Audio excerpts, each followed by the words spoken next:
আসমা ভাবির মনটা কিন্তু এখন আইএসএফে আছে। আমার মনটা এখন আইএসএফে আছে। তো দেখেছেন কথা বলতে বলতে আস্তে আস্তে সবাই আইএসএফে, সত্যিই বলছি। বর্তমানে তৃণমূলের তাজা নেত্রী যিনি আসমা খাতুন ছিলেন দলে, রীতিমধ্যে আপনার নাম একেবারে মন্তব্য শুরু করে দিয়েছে। আমি একটা কথা বলবো, আমাকে অনেকজন আমার অফিসিয়াল হোয়াটসঅ্যাপ নাম্বারে পাঠিয়েছেন। আসমা ভাবির মনটা কিন্তু এখন আইএসএফে আছে।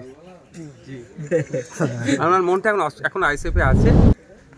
তো দেখেছেন কথা বলতে বলতে আস্তে আস্তে সবাই আইএসএফে জয়েন করছে। সত্যিই বলছি, প্রচুর মানুষ 2021-এ যারা আমাদেরকে ভুল বুঝেছিল তারাও আমাদের আইএসএফে আছে, ছায়াতলে আসছে। না, লড়াইটা আইএসএফে দিচ্ছে রাজ্যে। তৃণমূল তো আর বিজেপি তো এই নাটকের লড়াই করছে।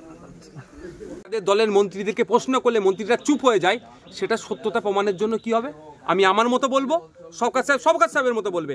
যদি শওকত সাহেবের সেই সৎ সাহস থাকে, যদি দম থাকে, নওশাদ সিদ্দিকী ভাঙড়ের হয়ে, রাজ্যের মানুষের হয়ে কি কথা বলছে, বিধানসভা টিভি চালু হোক। দুধকে দুধ, পানিকে পানি হয়ে যাবে। কার সাথে কোলাকলি বলছি না, কার মুখের কথা বলা বন্ধ করে দিচ্ছি না, আমাদের এখানে কোল্ড স্টোরকে নিয়ে যে স্টোর হওয়ার কথা ছিল সেটাকে নিয়ে কথা বলছি, না লেদার কমপ্লেক্সের হয়ে কথা বলছি, না ভাঙড় কলেজের নিয়ে কথা বলছি, না ভাঙড়ে আরও কলেজ বাড়ানো, শিক্ষা প্রতিষ্ঠান বাড়ানোর কথা বলছি, ভাঙড়ের ওই খালের ওপরে কংক্রিটের ব্রিজ নির্মাণের কথা বলছি, সবটাই জানতে পারবে।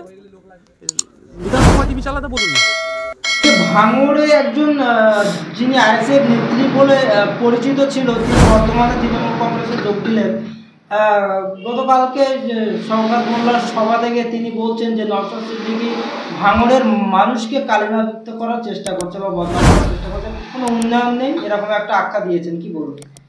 দেখুন, ওনার বিষয়ে বেশি আমরা কিছু বলতে চাচ্ছি না, এই কারণ উনি যে দলে গিয়েছে সেখানে যদি না তাদের সুপারিশ গায়, তো সেখানেও তো ওই বড় মঞ্চে উঠে বক্তব্য দিতে পারবে না, বা বিভিন্ন ধরনের যারা ওনাদের বড় বড় নেতৃত্ব আছে তাদের কাছে দাম পাবে না।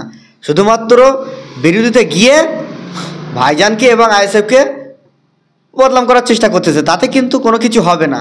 ভাঙড়ে আমি আবারও বলছি, সাধারণ মানুষ আইএসএফের দিকে আছে, সাধারণ মানুষ নওশাদ ভাইজানের পিছনে আছে। ও যতই যাই করুক, আজকে দেখুন না আসমাদির কি অবস্থা। আগে একটা কত সম্মান, কত কিছু মানুষ এক ডাকে চিনত, যখনই